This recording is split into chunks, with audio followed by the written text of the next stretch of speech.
Avant de plonger dans cette histoire incroyable, pensez à vous abonner à la chaîne et à activer la cloche. Ici, chaque récit a quelque chose à dire, et vous ne voudrez pas en manquer un seul. À Manhattan, sur la 5 avenue, la bijouterie, éclat d'or, brillait sous le soleil d'hiver. Les vitrines étincelaient de diamants, rubis et saphirs, et le personnel, élégant et arrogant, se targuait de servir uniquement une clientèle distinguée. Ce matin-là, une vieille dame entra timidement. Son manteau était simple, ses cheveux blancs soigneusement attachés, et ses mains tremblaient légèrement alors qu'elle posait ses yeux sur un collier ancien exposé dans une vitrine. « Bonjour, madame, puis-je vous aider ?» demanda le vendeur, un jeune homme aux manières hautaines. Clara Johnson esquissa un sourire timide. « Oh, je regardais juste, ce collier est magnifique. » Le vendeur, sans lever les yeux de son téléphone, répondit avec un ton condescendant. « Oui, il est cher, madame. Peut-être qu'autre chose vous conviendrait. » Et il se tourna vers ses collègues en riant, ignorant totalement la vieille femme.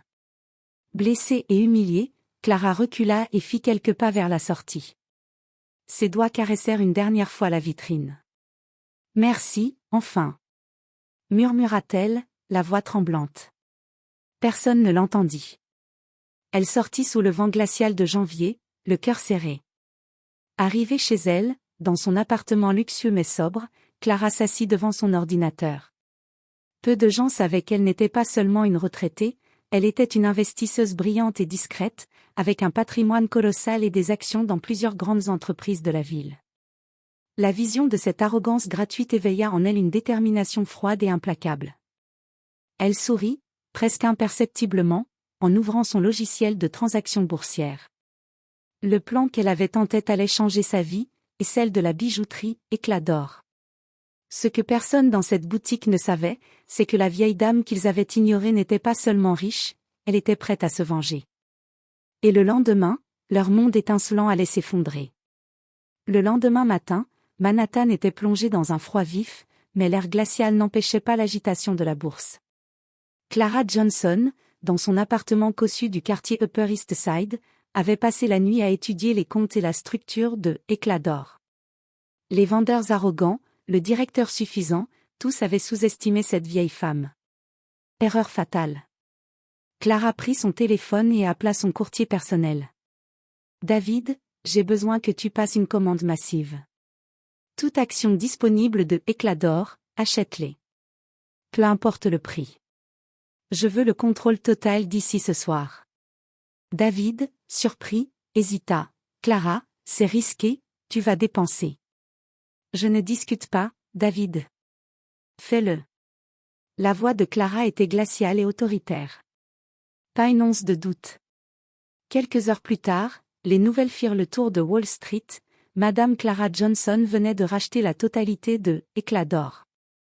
Les journaux en ligne parlaient d'un « coup financier inattendu », mais personne dans la bijouterie n'avait la moindre idée de l'ampleur de ce qui se tramait. À midi, Clara arriva devant la boutique, non pas en vieille dame timide, mais vêtue d'un tailleur noir élégant, lunettes noires et air impénétrable. Elle poussa la porte. Le directeur, M. Reynolds, leva les yeux de ses papiers avec un sourire condescendant. « Madame Johnson. » Quelle surprise! Elle l'interrompit d'un ton tranchant. « Vous connaissez sûrement le proverbe, qui se moque des autres finit par se retrouver sous eux. » Avant que Reynolds ne comprenne quoi que ce soit, Clara sortit un contrat et un stylo. « Voici les documents de rachat. Votre rôle ici est terminé. » Le directeur pâlit. « Mais, vous ne pouvez pas, Clara ne laissa aucune place à la contestation. En moins d'une heure, elle avait signé tous les documents, pris le contrôle total de la bijouterie et renvoyé l'ensemble du personnel arrogant. Les employés, choqués, se retrouvèrent dehors, incapables de comprendre comment une vieille femme qu'ils avaient ignorée pouvait avoir autant de pouvoir. Clara entra seule dans le magasin, parcourut les vitrines, touchant les bijoux avec respect et admiration. Ce n'était pas seulement une revanche. Pour elle, c'était un acte de justice. Chaque bijou mérite d'être admiré par ceux qui ont du cœur, pas par ceux qui se moquent des autres, murmura-t-elle. Et ainsi commençait une nouvelle ère pour éclat d'or, sous le regard vigilant et décidé de Madame Johnson. Le lendemain de son rachat, Clara Johnson ne perdit pas de temps. Elle savait que Éclat d'or était célèbre pour ses bijoux, mais avait une réputation désastreuse à cause de son personnel arrogant. Pour Clara, chaque détail comptait, ce n'était pas seulement une question d'argent, mais de respect et de justice. Dès 8 heures du matin, elle convoqua une réunion. Les anciens employés, qui s'attendaient à des excuses ou à un « merci pour votre service », furent accueillis par une réalité qu'ils n'avaient jamais imaginée, tous avaient été remplacés. À leur place, Clara avait engagé un nouveau personnel rigoureux, choisi non pour son apparence ou son attitude hautaine, mais pour son professionnalisme, sa politesse et son intelligence. Les clients habitués, qui se vantaient de leur richesse et de leur arrogance, furent déconcertés. Clara elle-même se tenait derrière le comptoir, observant attentivement chaque interaction. Un jeune vendeur, Marcus, approcha timidement une cliente. « Bonjour, madame. Puis-je vous aider ?» La cliente sourit, surprise de recevoir un véritable accueil. Clara, de loin, observa et nota chaque détail, chaque sourire, chaque geste. « C'est ainsi qu'on traite les gens avec respect », murmura-t-elle. Mais la vraie revanche ne se limitait pas au personnel. Clara avait décidé d'envoyer un message plus clair à ceux qui l'avaient humiliée. Sur le site web de la bijouterie, elle publia une annonce officielle. Éclat d'or n'est pas seulement un magasin de bijoux. C'est un lieu où chaque client mérite considération et respect. Toute personne incapable de comprendre cela n'a pas sa place ici. La nouvelle se répandit comme une traînée de poudre sur les réseaux sociaux. Les vidéos des anciens employés arrogants se moquant des clients furent rapidement remontées par des internautes indignés, et l'image de la bijouterie s'effondra, avant de renaître sous le règne de Clara. À midi, M. Reynolds, l'ancien directeur, regardait la vitrine depuis le trottoir, incapable de pénétrer dans le magasin.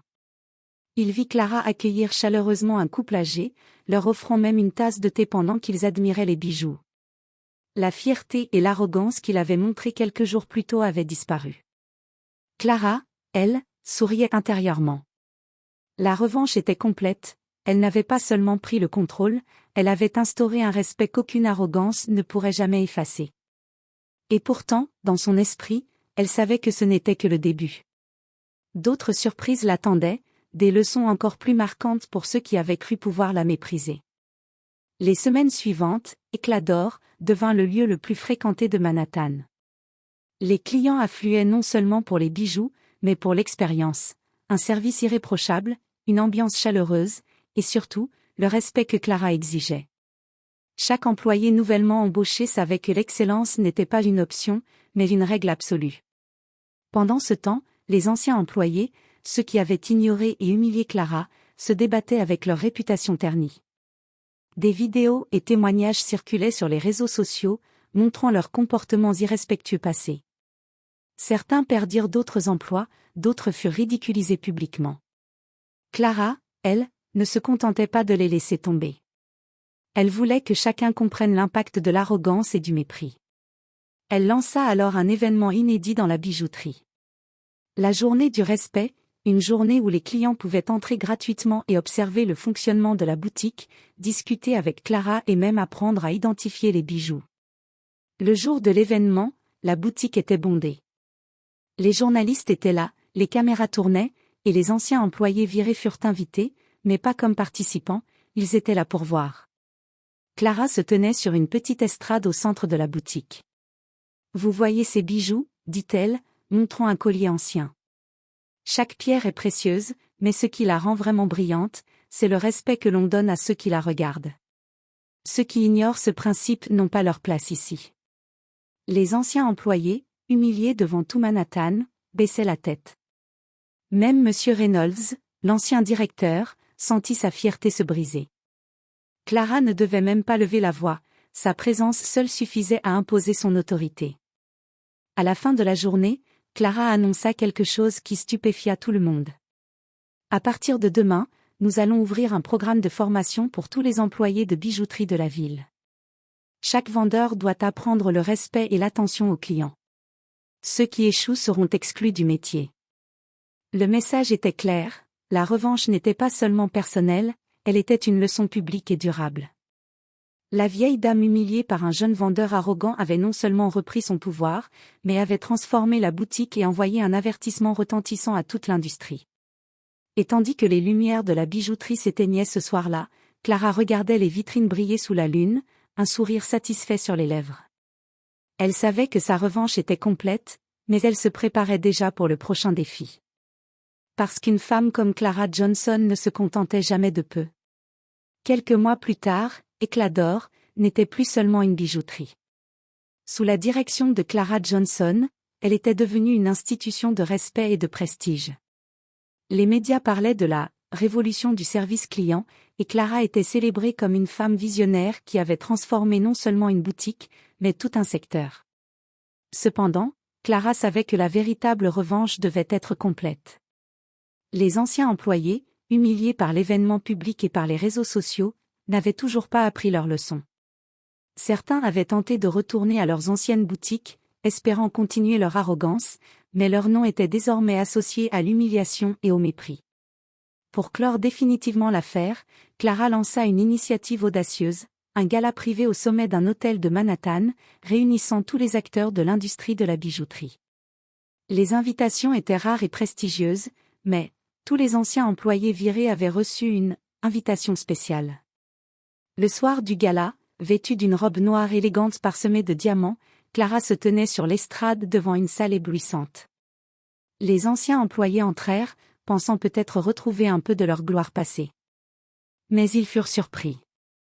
Sur chaque siège, une lettre. Pour ceux qui ont oublié qu'un sourire et un mot gentil valent plus que l'arrogance et la richesse, aujourd'hui, vous observez ce que l'on obtient quand on traite les autres avec respect. Les anciens vendeurs étaient figés. À l'écran géant derrière Clara, des photos et vidéos de leur comportement passé étaient projetées, montrant leur arrogance, leur mépris pour les clients, et les réactions en ligne qui avaient suivi. La honte était totale. Clara prit la parole. Vous avez ignoré une vieille dame. Vous avez pensé qu'elle était insignifiante. Mais cette dame, c'était moi. Et moi, je n'oublie jamais. Puis, d'un geste théâtral, elle invita la presse et les clients à découvrir la nouvelle collection Clara Johnson, des bijoux créés non seulement pour leur beauté, mais pour célébrer le respect et l'élégance du cœur humain. Chaque bijou vendait un message de dignité et d'humanité. Les anciens employés, abasourdis et humiliés, quittèrent le gala un à un, tandis que Clara, triomphante, souriait. Sa revanche était totale, elle avait non seulement repris le contrôle de sa dignité et de sa boutique, mais elle avait imposé une leçon publique à tous ceux qui l'avaient sous-estimée. Et tandis que la lune brillait sur Manhattan, Clara regardait la bijouterie, désormais plus éclatante que jamais. Elle avait prouvé une chose, on peut ignorer une vieille femme, mais jamais sa détermination.